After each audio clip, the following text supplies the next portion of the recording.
사랑의 하나님, 예배의 자리로 불러주시고 함께 예배하게 하시니 감사합니다. 목소리 높여서 하나님을 찬양하고 모든 것이 하나님의 은혜라고 고백하게 하시니 감사합니다. 매일매일 일어나는 사건들을 보며 나에게 내가 이렇게 무사히 오늘 하루를 살았다는 그 고백이 나올 정도로 험하고 악한 시대에 살고 있음을 고백합니다. 이 시간 예배를 드리면서 하나님께서 우리에게 가르쳐 주신 대로, 성령님께서 우리에게 알려주신 대로 살지 않고 내 방식대로 내 뜻대로 한 것이 있다면 그것이 무엇인지 생각나게 하시고 깨닫고 회개하는 은혜를 부어주시기를 간절히 기도합니다. 그리고 하나님의 뜻을 선택하여 행함으로 살아갈 때 하나님께서 넘치게 주시고자 하는 그 복과 기쁨들을 누리며 하나님의 자녀로 풍성한 은혜를 고백하며 사는 저희들이 되게 해주시기를 간절히 기도합니다. 전쟁의 소식과 또 많은 비로 인한 자연재해, 또 끝나지 않을 것 같은 전염병의 소식들이 끊임없이 들리고 있습니다. 그리고 또 우리 각자의 처해진 상황과 환경, 생각과 감정들이 우리를 지배하려고 합니다. 하지만 이 모든 상황 속에서 나를 건져내 주시려는 주님과 어느 때든지 어느 상황이든지 나를 안심시키려고 하시는 주님만 바라보며 믿음을 잃지 않고 살아가게 하시길 간절히 기도합니다. 지금 상황에서도 좋은 것을 주시고 선하시고 사랑 많으신 하나님을 기대하며 마음껏 기대하고 미리 감사의 고백을 드립니다. 하나님의 자녀로서 생명력 넘치는 풍성한 삶을 살게 하시고 또 그 선한 영향력이 믿지 않은 사람들에게 흘러 하나님의 영광이 나타나고 예수님의 빛, 예수님의 멋이 풍겨서 우리의 삶 자체가 복음이 되어 우리로 인해 하나님께 돌아오는 영혼들이 넘치게 하시기를 간절히 기도드립니다. 그래야 이 자리가 차고 넘치며 우리가 함께 하나님을 소리 높여 찬양하고 예배하는 그날을 하나님께서 우리에게 꼭 목도하게 하시기를 믿으며 감사드립니다. 이 시간 늘 교회를 위해 애쓰시는 사랑 많으신 좋은 목사님을 주셔서 감사합니다. 오늘도 목사님의 가르침 속에서 성령 하나님의 말씀을 듣게 하사 가르침대로 적용하고 행하여 살아 승리하고 누리는 우리가 되게 하옵소서.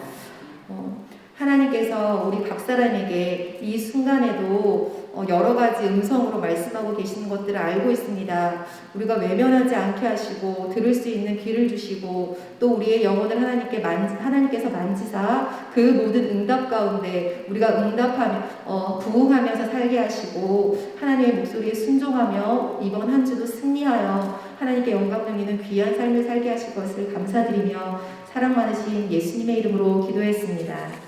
아멘.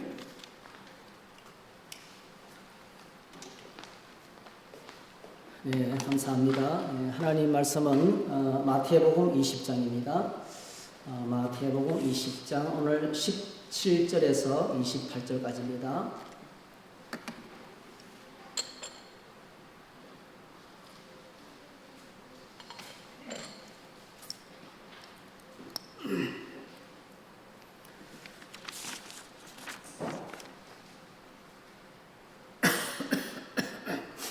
네, 마태복음 20장 오늘 17절에서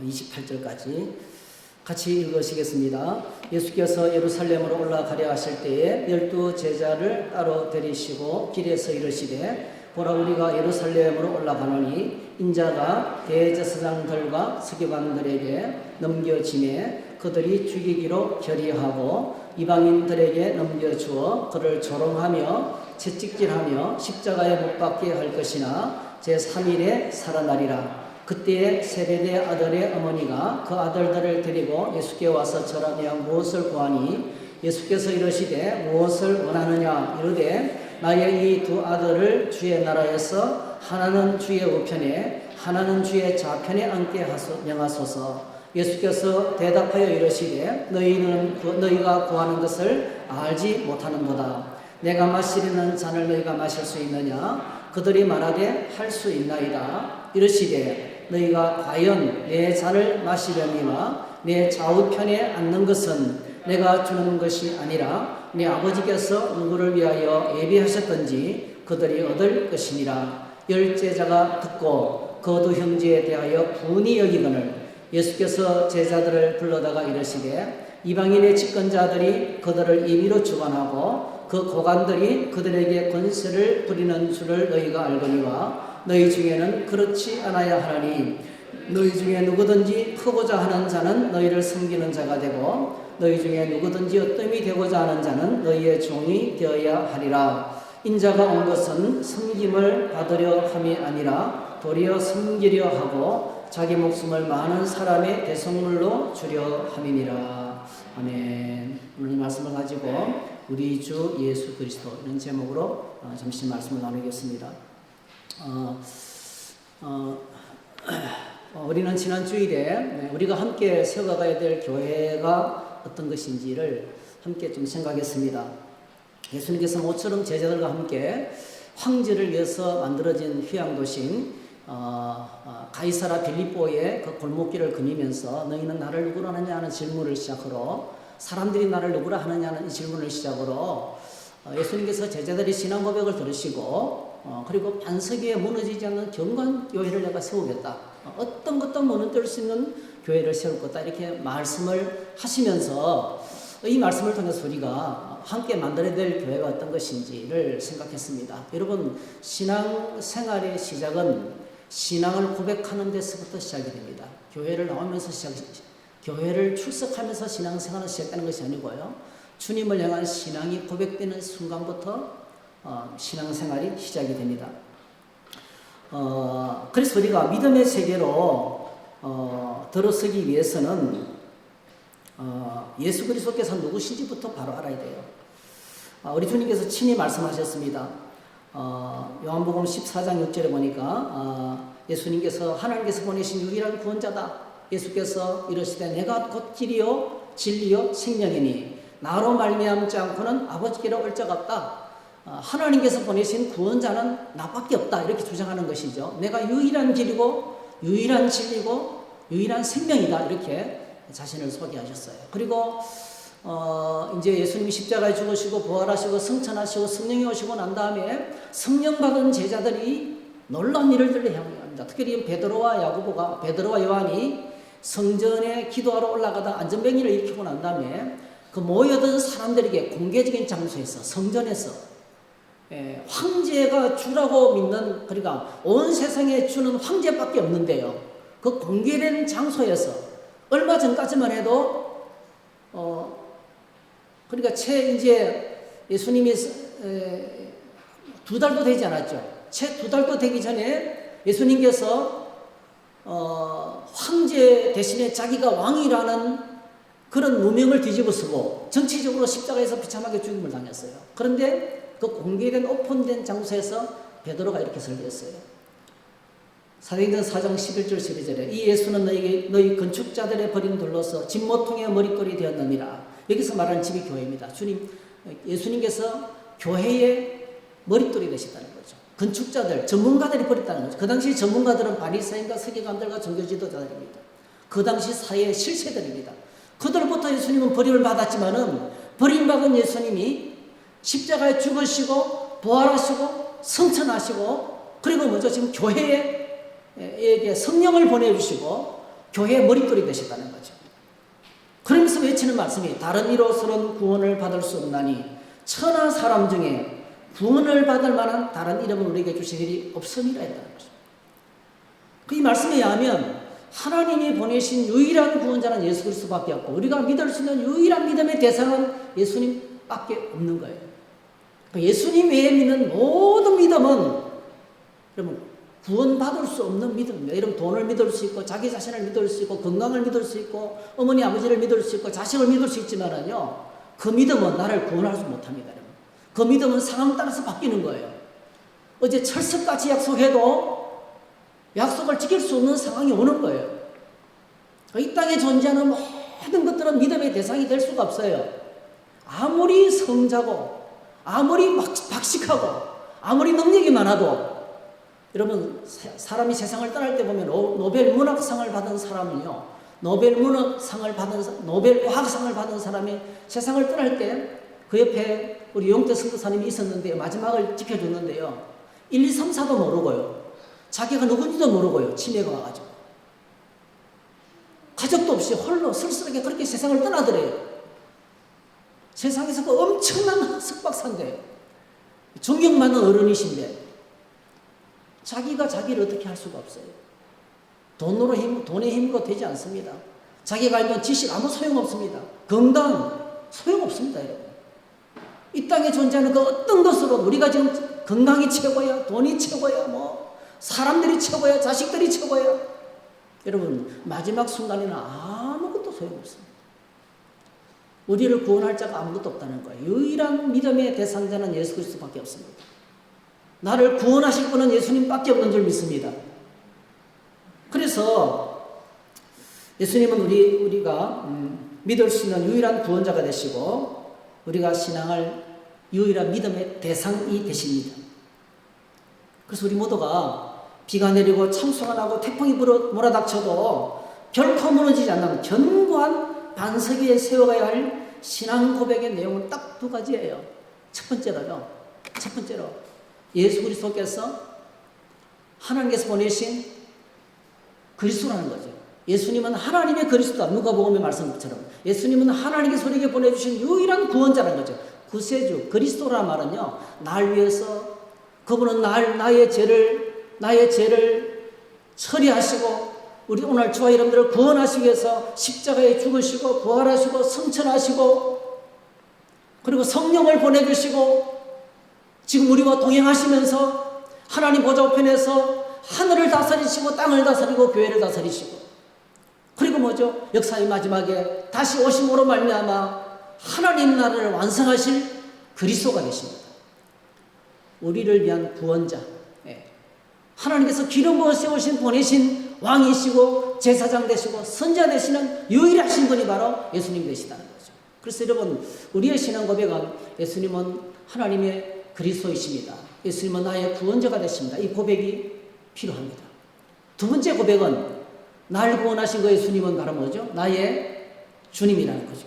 그분은 하나님의 아들이시며 그분은 천지의 주제가 되시며 온 우주 만물의 임금과 왕이 되시고 주인이 되시고 동시에 뭐죠? 내 삶의 주인이 되시죠. 그분은 내 삶의 주인이 되신다는 고백입니다.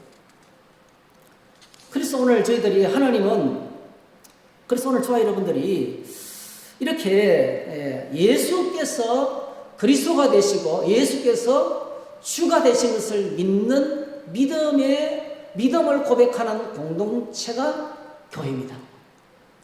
교회는 건물도 아니고 조직도 아니고 사람도 아닙니다. 교회는 바로 뭐죠? 이렇게 신앙을 고백하는 믿음의 공동체라는 것을 우리가 함께 생각했습니다. 그래서 오늘 저희들에게 주어진 과제는요, 구원자 되신 예수님을 통해서 구원받는 저와 여러분들이 예수 그리스도를 주로 모시고 살아가는 겁니다.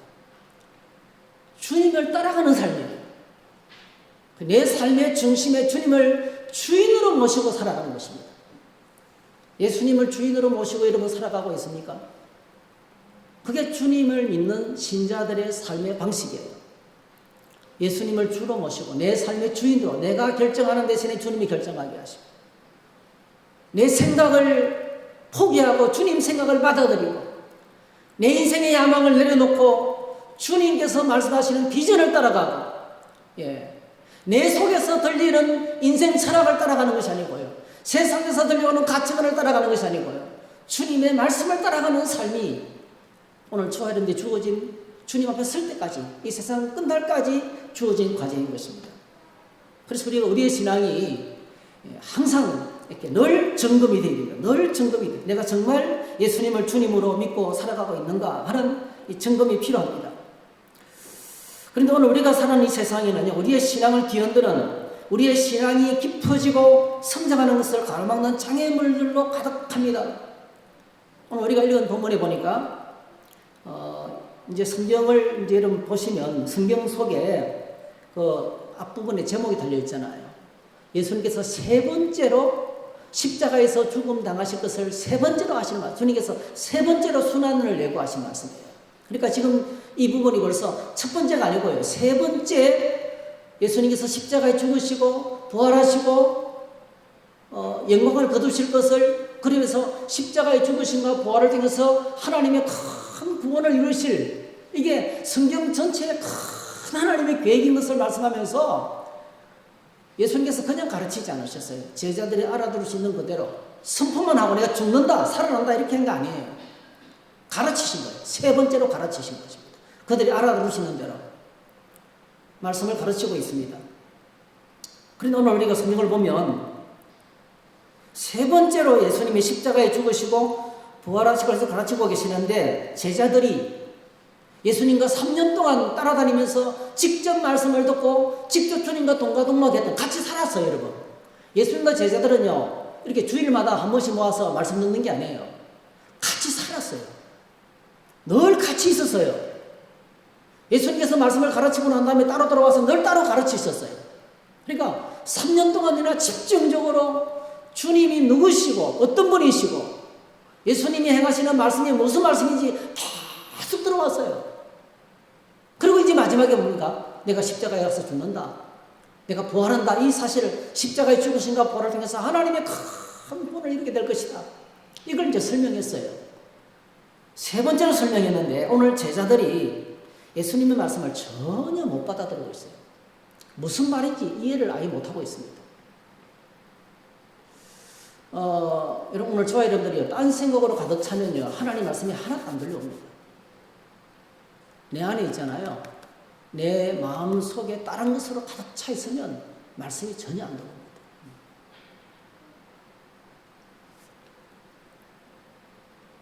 그래서 오늘 우리는 우리의 믿음의 상태를 늘 점검하고 확인해야 되는데요. 믿음의 상태를 어떻게 점검할 수 있습니까? 딱 한 가지입니다. 내가 나의 믿음의 상태를 점검할 수 있는 시금성은요, 하나님의 말씀을 들을 때 나의 반응을 보는 겁니다. 하나님의 말씀을 받을 때 어떻게 받는지, 여러분, 내가 어떻게 하나님의 말씀을 받고 있는지, 집에서 성경을 읽을 때나 말씀을 묵상할 때나 주일날 와서 예배 말씀을 들을 때나, 여러분 셀 모임에서 말씀을 나눌 때나, 또 양육반 제자반에서 말씀을 공부할 때나, 여러분 어떤 상황이든지요, 그리고 유튜브를 통해서 말씀을 듣든지, 하나님의 말씀을 내가 어떻게 듣고 있는지, 그리고 내가 어떻게 반응하는지라는 것이에요. 자기 믿음의 상태를 그걸 통해서 알 수 있습니다. 로마서 10장에 보면 이렇게 분명히 말씀하고 있어요. 누구든지 주의 이름을 부르는 자는 구원을 받으리라. 그런즉 그들이 믿지 아니하는 일을 어찌 부르리요? 듣지도 못한 일을 어찌 믿으리요? 전파하는 자가 없이 어찌 들리리요? 보내심을 받지 아니하였으면 어찌 전파리요? 기록된 바 아름답도다 좋은 소식을 전하는 자들의 발이여 함과 같으니라. 이 말씀은요, 하나님의 말씀은 반드시 이 땅의 사람들을 통해서 전달된다는 거예요. 오늘 저와 여러분들이 이렇게 말씀이 전달되는 도구가 되시길 축복합니다. 예, 우리를 통해서 말씀이 전달되는 거죠. 강단에서 사람을 통해서 말씀이 전파되는 거예요. 순장을 통해서 말씀이 전파되는 거예요. 주일학교 선생님을 통해서 하나님의 말씀이 전파되는 거예요. 하나님의 말씀은 반드시, 복음은 사람을 통해서 전파되는데, 자 16절, 그러나 그들이 다 복음을 순종하지 아니하였도다. 이사야가 이르되 주여 우리가 전한 것을 누가 믿었나이까 하였으니, 그러므로 믿음은 들으면서 나며 들음은 그리스도의 말씀으로 말미암았느니라. 내 믿음의 상태가 무엇에 대해서 결정됩니까? 하나님의 말씀을 내가 어떻게 듣느냐는 거예요. 하나님의 말씀을 그렇게 외쳤지만은 이스라엘 백성들은 듣지 않았어요. 듣지 않았다는 거죠. 이사야가 이르되 주여 우리가 전한 것을 누가 믿었나이까? 그러니까 말씀 듣고 믿음으로 아멘 하면서 따라가기가 여러분 결코 쉽지 않다는 거예요. 결코 쉽지 않다는 거예요. 그래서 내 심령이 어떤 상태인지 알 수 있는 방법은요, 하나님의 말씀을 내가 어떻게 듣고 있는가, 어떻게 받아들이고 있는가를, 그 반응을 보면 알 수 있어요. 여러분 주님 안에서 오늘 저와 여러분들이 복된 심령이 되시기를 축복합니다. 예, 말씀 듣고 아멘 하는 심령이 복된 심령입니다. 자, 그런데 오늘 여러분, 제자들은 주님의 말씀을 지금 하나도 받아들이지 못하고 있습니다. 그것도 3번씩이나 말씀하는 거예요. 이 말씀을 처음 들었을 때 베드로는요, 예수님의 가는 길을 가로막고 몸으로 밀치면서 뭐죠? 예수님 그러시면 안 됩니다라고 십자가 길을 가로막았다가 무슨 소리 들었어요? 사탄아 내 뒤로 물러가라. 엄청난 경고를 들었습니다. 여러분. 베드로는 주님이 이 말씀을 처음 들었을 때 예수님을 가로막아서 사탄이라는 소리를 들었어요. 네. 근데 오늘 세 번째로 우리 주님께서 제자들에게 십자가와 부활의 복음을 가르치고 계시는데 아무도 알아듣지 못하고 있습니다. 오늘 제자들의 모습을 한번 확인해 볼까요? 말씀 들은 제자들의 반응을 보면 그들이 어떤 상태인지 금방 알 수 있어요. 자, 오늘 성경을 보니까 이렇게 말합니다. 주님께서 이렇게 말씀을 하시니까 나오는 반응 첫 번째, 그때 세베대의 아들 어머니가 그 아들들을 데리고 예수께 와서 전하며 무엇을 구하니? 예수께서 이르시되 무엇을 구하느냐? 이르되 나의 이 두 아들을 주의 나라에서 하나는 주의 우편에 하나는 주의 좌편에 앉게 명하소서 했어요. 그러니까 예수님께서 이제 예루살렘에 올라가시는데 왕이 될 것 같거든요. 그러니까 이제 예수님께서 왕 되시면 자기의 두 아들 야고보와 요한입니다. 야고보와 요한. 요한과 야고보입니다. 요한과 야고보 두 사람을 이 세베대의 집에서 예수님을 지금까지 경제적으로 다 지원했어요. 끝없이 후원했습니다. 계속. 그러니까 충분히 이렇게 할 말이 있어요. 주님 정말 영광을 받으시면 영광의 자리에 앉으시면 우리 두 아들 좀 챙겨주세요. 이렇게 말할 수 있잖아요. 이거는요 세베대 어머니의 생각만이 아닙니다. 이 말을 들었던 제자들이 어떻게 했습니까? 24절 열 제자가 듣고 그 두 형제에 대해서 분이 여기는 이거는 똑같아요. 이거는 둘 다 똑같은 거예요. 예수님이 십자가에 죽으시고 부활하신다. 십자가에 죽으신가 부활을 말씀하실 때에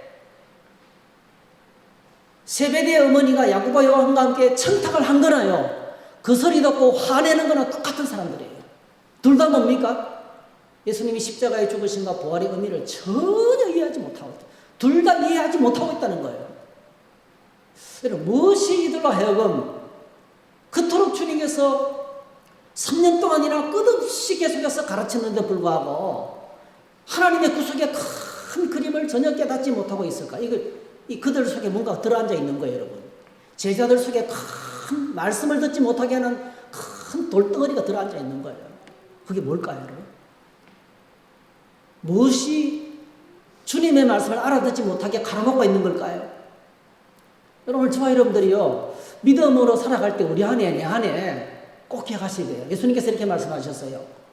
너희 눈 안에 들보가 들어있다 그랬어요. 그죠? 너희 눈 안에 들보가 들어있다. 다른 사람의 눈에 티끌을 보고 내 눈 안에 있는 들보를 보지 못하는 이 말이 안 되잖아요. 들보 정도가 아니고요. 우리 마음 속에 하나님의 말씀을 가로막는 큰 돌덩어리가 있다니까요. 그게 뭐냐는 거예요. 그게 뭘까요, 여러분?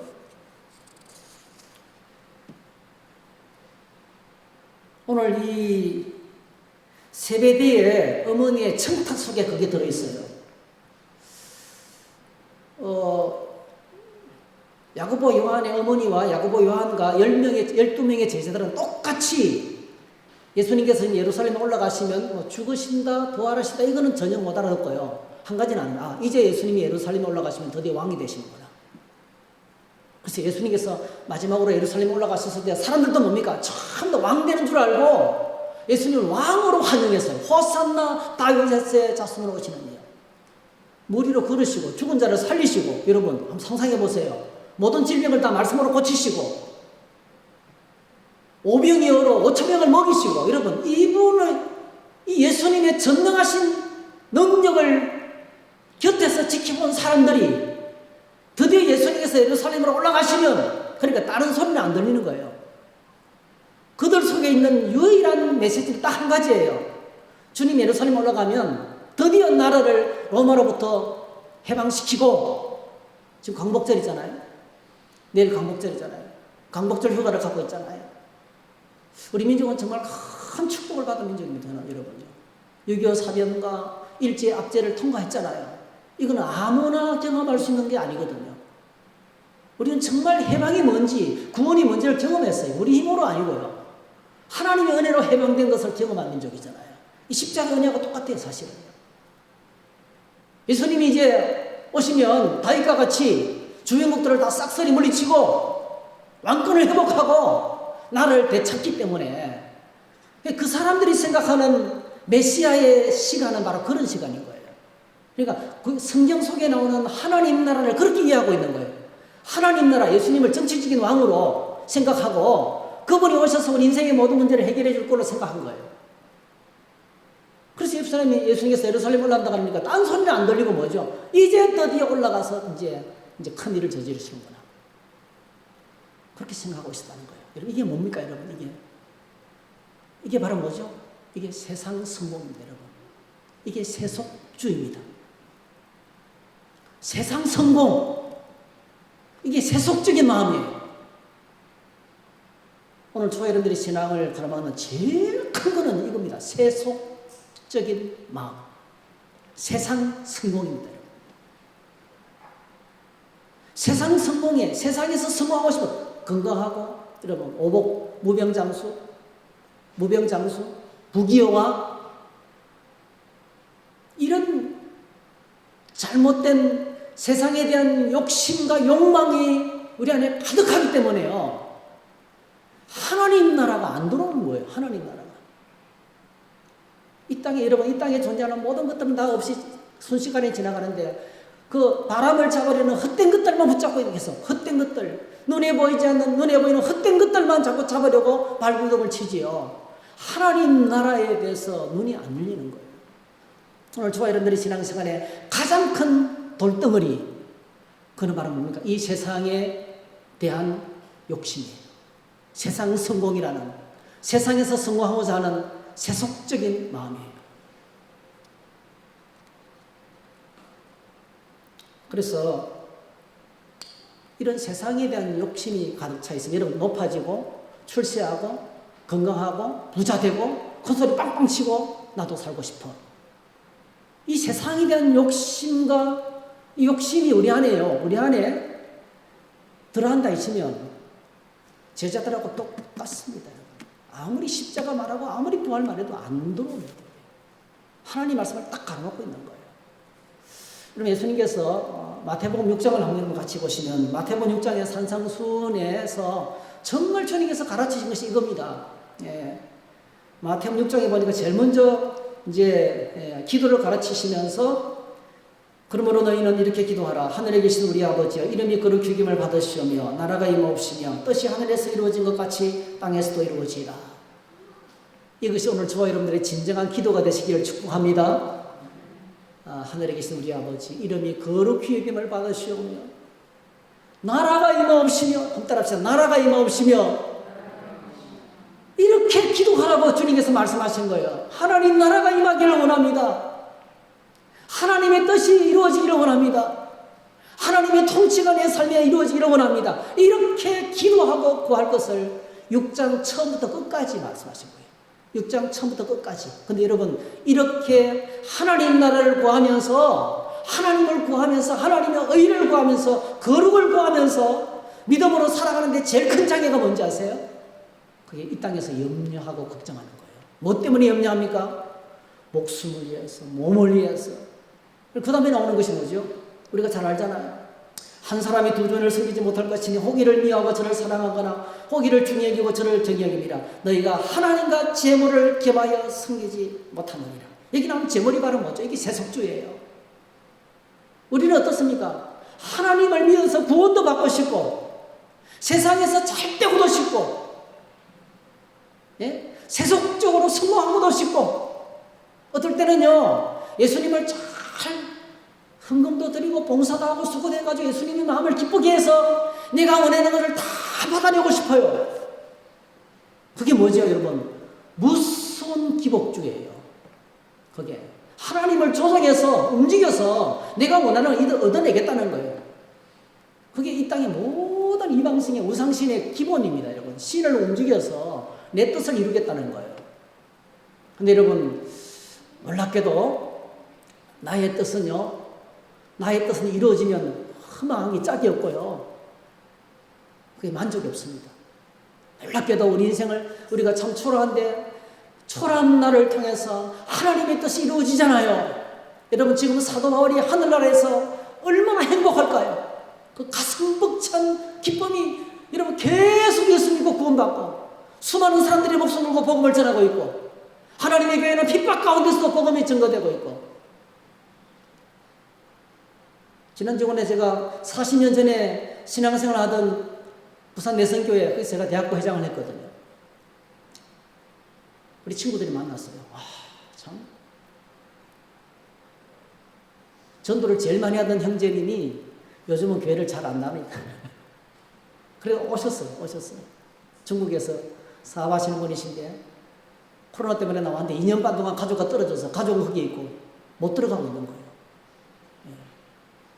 그런 형제도 있고 다 믿음, 너무너무 많은 고난이 있음에도 불구하고 믿음으로 살아가는 우리 자매도 있고요. 네. 그 교회를 떠나지 않고 한결같이 거기에서 안수집사 장로가 되어서 그렇게 열심히 35년 동안 목회했던 목사님을 섬기면서 있잖아요. 모셔 식사 대접하면서 사은의 시간을 가지면서 정말 은혜롭게 너무 멋있게 예배를 섬기는 주의 교회를 섬기는 신실한 일꾼들도 많고요. 참 너무 감동의 시간을 가졌어요. 여러분. 오늘 저와 여러분들이 자 이게 보시면 하나님 나라를 구하라 했는데 우리는 뭡니까? 하나님과 재물을 같이 둘 다 갖고 싶어요. 근데 분명히 선포합니다. 하나님과 재물을 절대로 같이 못 섬긴다. 그래서 우리가 이 땅에서 염려하잖아요. 목숨을 위해서, 몸을 위해서 뭘 입을까 염려합니다. 예수님께서 말씀합니다. 걱정하지 말아라. 공중의 새를 보라. 공중의 새를 보라. 하나님이 다 먹이신다. 들의 백합화를 보라. 하나님이 다 기르신다. 자, 32절. 이는 다 이방인들이 구하는 것이라. 너희 하늘 아버지께서 이 모든 것이 너희에게 있어야 할 줄을 아시느니라. 그런즉 너희는 먼저 그의 나라와 그의 의를 구하라. 그리하면 이 모든 것을 너희에게 더하시리라. 할렐루야. 네. 주님께서 하나님 나라를 먼저 구하면 하나님 온 땅의 모든 것이 하나님 것이기 때문에 그냥 나머지는 그냥 따라온다는 거예요. 순서가 바꿔져야 된다는 거예요. 우선순위가 바꿔져야 된다는 거예요. 하나님 나라를 먼저 구하라는 거죠. 무조건 주님부터 먼저 따라가라는 거예요. 네. 그러면 하나님의 엄청난 하나님 나라 역사를 경험하게 될 것이고 세상에서 될 수 있는 엄청난 기쁨을 누리게 될 것이라는 거죠. 한 청년이요. 미국의 세서를 경영하다가 젊은 청년이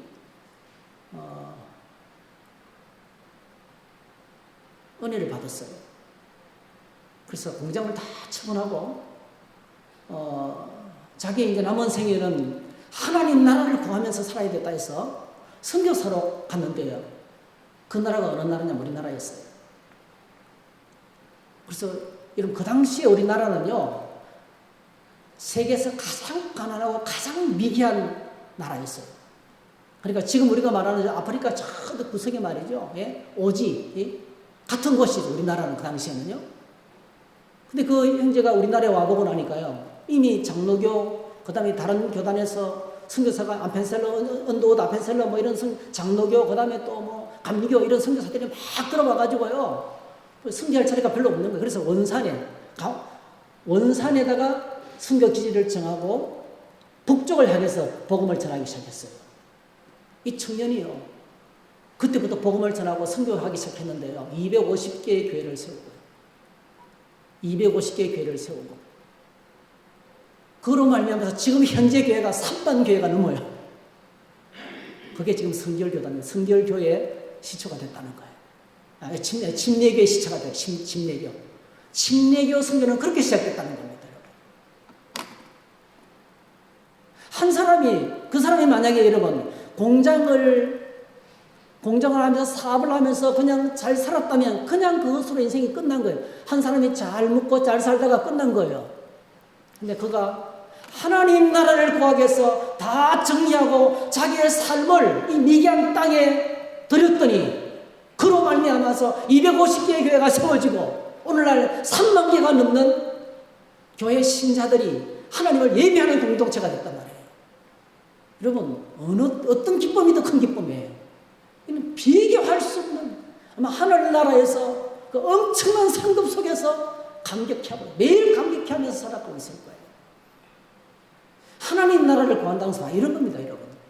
하나님 나라를 구하는 것은 이런 거예요. 그냥 시시한가 이 땅에 있는 이따가 사라질 것들이 아니에요. 우리가 아무리 많은 걸 가졌다 할지라도요. 다 빈손으로 허무하게 어느 날 갑자기 세상을 떠나게 될 것이에요.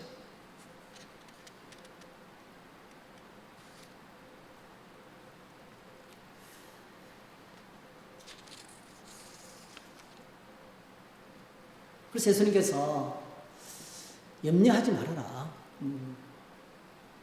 이런 것들은 다 이방인들이 구하는, 세상 사람들이 구하는 모든 것들이 다 세속적입니다, 여러분. 세상 사람들이, 너희는 예수님이 십자가 보혈로 구원받는 여러분들은, 예수 그리스도를 주로 고백하고 그리스도로 고백하는 너희들은 이 땅에 살면서도 세상 사람들과 같이 살지 않고 세속적인 마음을 버리고 세상 성공에 집착하지 말고 하나님 나라를 구하면서, 여러분 장사를 해도 하나님 나라를 구하고요. 네? 공부를 열심히 해도 하나님 나라를 위해서 공부하시고요. 그 목적이 달라져야 돼요. 열심히 공부하는 목적이 잘 먹고 잘 살고 출세하고 큰소리 빵빵 치면서 살아가는 것이 목적이 돼서는 안 된다는 거예요. 하나님 나라를 위해서 공부하고 하나님 나라를 위해서 하나님 나라를 구하면서 믿음으로 그렇게 구하는 것이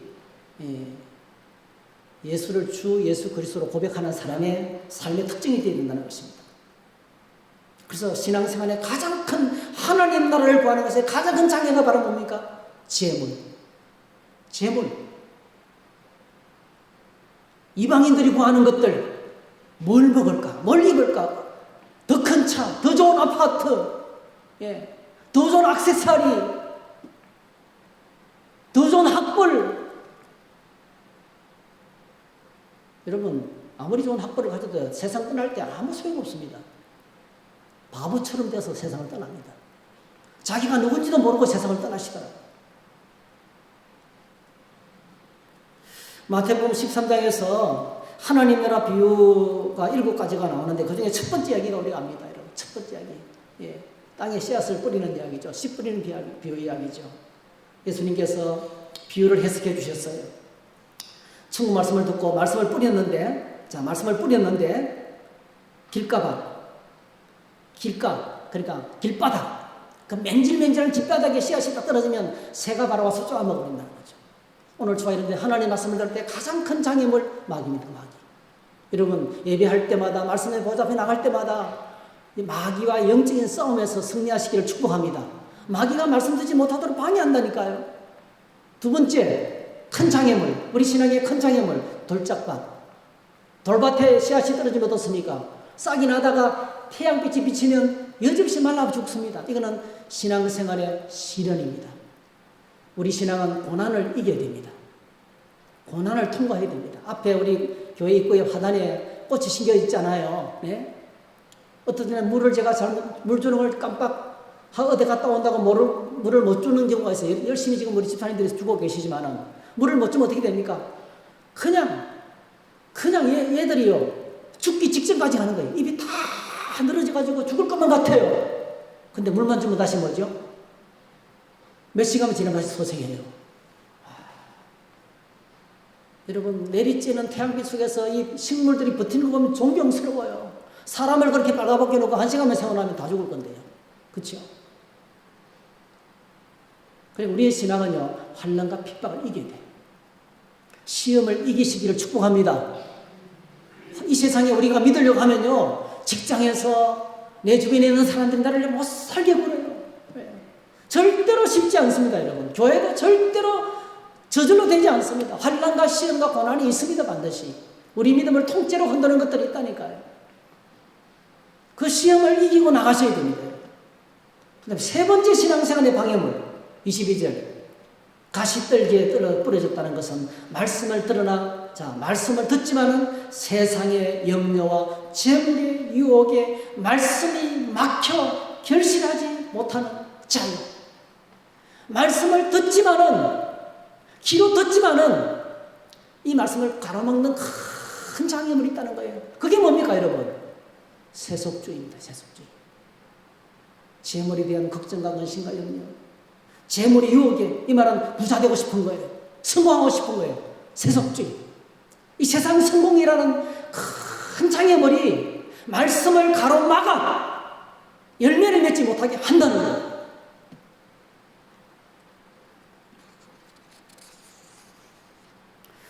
그래서 사도 요한이 경고했습니다. 오늘 저와 여러분들에게.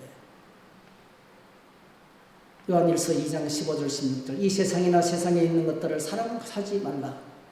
누구든지 세상을 사랑하면 아버지의 사랑이 그 안에 있지 아니하니 이는 세상에 있는 모든 것이 육신의 정욕과 안목의 정욕과 이생의 자랑이니. 이걸 다른 말로 번역하면요, 오늘 세상에서 우리를 뒤흔드는 신앙생활의 큰 장애물 세 가지. 첫 번째, 돈입니다. 돈. 두 번째 뭐예요? 쾌락입니다. 쾌락. 세 번째 뭐예요? 권력입니다. 리차드 포스터가 너무나 잘 지적했어요. 돈, 쾌락, 권력, 이 세 가지. 가 바로 뭐죠? 오늘 사람들을 휘어잡고 흔들고 있어요. 이 세상도 그 정욕도 지나가다 오직 하나님의 뜻을 행하는 자는 영원히 가나니라. 그렇게 하셨습니다.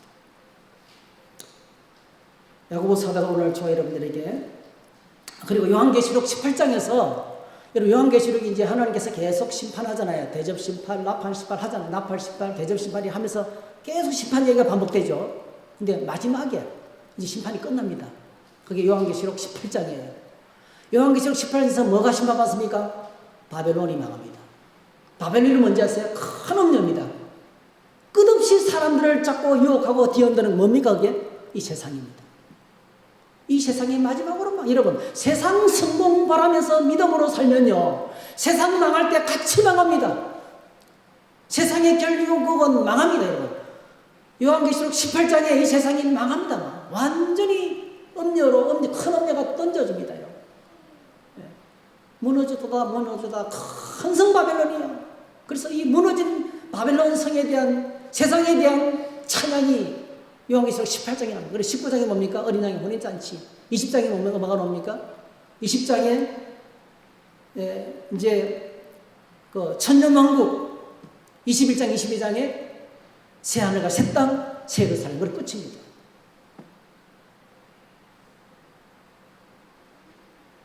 하나님 나라의 통치, 하나님 나라의 기쁨과 열매, 행복을 누리는 것이 구원의 복인데, 하늘에 속한 신령한 복인데, 여러분, 세상 성공, 세상 행복, 세속적인 욕심은요, 결코 하늘의 복을 함께 누릴 수 없게 되는 것입니다. 그래서 야고보 사도가 우리에게 참된 신앙을 이렇게 소개했어요. 참된 신앙. 우리 한번 같이 읽어볼까요? 야고보서 1장 27절 시작. 하나님 아버지 앞에서 정결하고 더러움이 없는 경건은 곧 고아와 가부를 그 환난 중에 돌아보고 또 자기를 지켜 세속에 물들지 아니하는 이것입니다. 세상 속에 살면서 세속에 물들지 말아야 된다는 거죠. 세속적인 가치관으로 무장해서는 안 된다는 거예요. 그래서 오늘 저와 여러분들이 신앙생활하면서 계속 던져야 될 질문이 있습니다. 오늘 내가 주님을 따르고 있는 목적과 이유가 무엇인가? 무엇 때문에 예배드리고 있고, 무엇 때문에 신앙생활하고 있고, 무엇 때문에 봉사하고 전도하고 섬기고 있는가를 질문해야 돼요. 무엇 때문입니까, 여러분? 하나님을 조정해서 내가 원하는 걸 얻어내겠다? 기복주의입니다. 그렇게 믿는 사람들은 오래 못 갑니다. 어떤 문제가 터지면 반드시 무너지게 되어 있어요. 자, 이런 제자를 향해서 오늘 마지막으로 주님께서 어떻게 가르치고 계십니까? 예수님께서 뭘 가르치고 계십니까? 어떻게 하면 세속적인 마음을 버리고 세상 성공을 버리고 세상 등지고 하나님 나라를 구하면서 바른 믿음을 회복할 수 있을까요? 예수님께서 제자들에게 어떻게 하셨는지 보면 돼요. 마태복음 20장에 보니까 20장 25절에서 28절. 자, 예수님께서 제자들에게 이야기합니다. 이방인의 집권자들이 그들을 임의로 주관하고 그 고관들이 그들에게 권세를 부리는 줄을 너희가 알거니와. 이게 세상이죠. 세상 성공의 최고 큰 기대, 그게 뭡니까? 최고 자리에 앉아서 큰 소리 빵빵 치면서 사람들 부리는 거잖아요. 이게 떵떵거리면서 살고 싶은 욕구잖아요. 네. 다른 사람들은 막 좀 쉽게 말하면 갑질하면서, 네. 갑질하면서 살고 싶잖아요. 네. 이래라 저래라 하면서 살고 싶잖아요. 사람을 부르고 싶잖아요. 그게 세속적인 성공의 제일 높은 거예요. 제일 높은 거. 그런데 예수님께서 말씀합니다. 하나님 나라는 그게 아니라는 거예요. 너희 중에 누구든지 크고자 하는 자는 너희는 섬기는 자가 되고 너희 중에 누구든지 어떤 이 되고자 하는 자는 너희는 너희의 종이 되어야 하리라. 28절 같이 한번 읽어보십시다. 시작. 인자가 온 것은 섬김을 받으려 함이 아니라 도리어 섬기려 하고 자기 목숨을 많은 사람의 대속물로 주려 함이라. 주님이 가르치신 말씀의 해답은 딱 한 단어입니다. 섬김입니다. 섬김. 네. 어떻게 섬깁니까? 낮아졌어. 내가 더 낮아져서 종이 되어서 다른 사람의 종이 되어서 섬기라는 거죠. 그 사람이 큰 사람이라는 거예요. 이게 하나님 나라에 여러분 종이 되어 섬기는 것은 부끄럽고 수치스럽고 굴종하고 비참한 게 아니라는 거예요. 낮은 자리에서 땀 흘리며 섬기는 것은요 하나님 나라에서 큰 자라는 거예요. 하나님 나라 질서는 완전히 세상 질서하고 다르다는 거예요. 너희는 그러면 안 된다.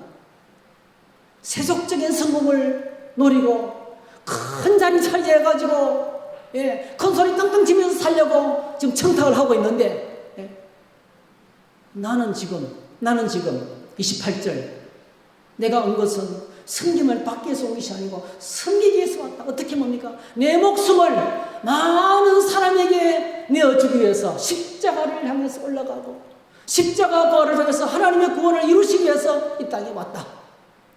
그래서 정말 하나님 나라의 가치관, 하나님 나라에서 행복은 종이 돼서 섬긴다 하는 것입니다. 그래서 여러분 땀 흘려서 섬길 때 소리 없이 조용하게 하나님 나라를 바라보며 섬길 때 상이 있습니다. 근데 많은 사람들이 그걸 못 견뎌요. 섬겨놓고 불평하고 엄마가 힘들었다 그러고 상이 하나도 없습니다. 여러분 뭐 섬기고 나면 항상 말이 많아요. 말이 항상 시끄러워요. 그럼 상처받아요. 여러분. 그냥 조용하게 엄마 아빠가 가정에서 수고하는데 아이들한테 맨날 먹고 내 너희들 위해서 얼마나 수고한지 알지? 다 갚아라. 얼마나 잘했는지 볼 거다. 아마 아이들이 집에서 못 살고 다 뛰쳐나갈 거예요. 그냥 조용하게 섬기는 것입니다. 한번 따라 하실 거예요. 하나님 나라의 질서는 섬기는 것이다. 주님께서 우리를 위해서 이 땅에 찾아오시고 십자가에 죽으시고 무덤에 장사되시고 부활하시고 승천하시고 지금 주님 어떻게 계세요? 하늘 보좌에서 지금도 우리를 위해서 기도하면서 섬기고 계세요. 예수님은 계속 섬기십니다. 그래서 예수님이 하늘과 땅과 바다와 온 천지만물 가운데서 가장 높으신 분이에요.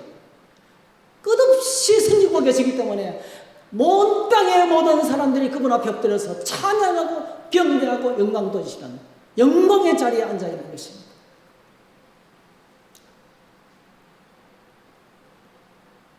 오늘 저와 여러분들이 이 주님을 바라보고 섬김의 자리에서 묵묵히 수리 없이 사명 감당하는 저와 여러분을 통해서 청주 성도교회나 이 땅에서 영광스러운 교회로 세워지게 될 줄로 믿습니다.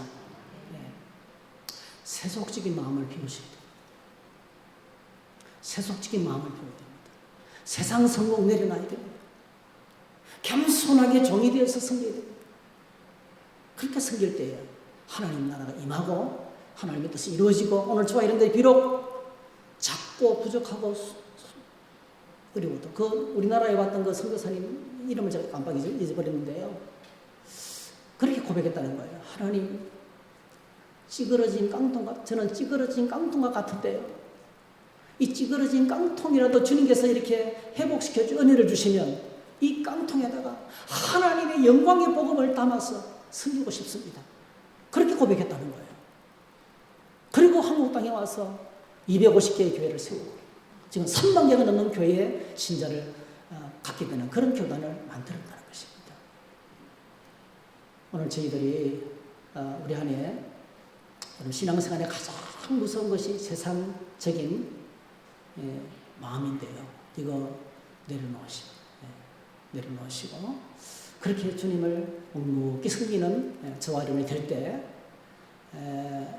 하나님의 나라가 청주 성도교회를 통해서 이루어지고 그 영광을 저와 여러분들이 보게 될 줄 믿습니다. 그런 은혜가 있기를 주의 이름으로 축복합니다. 할렐루야. 우리 함께 찬양합니다. 찬송가 278.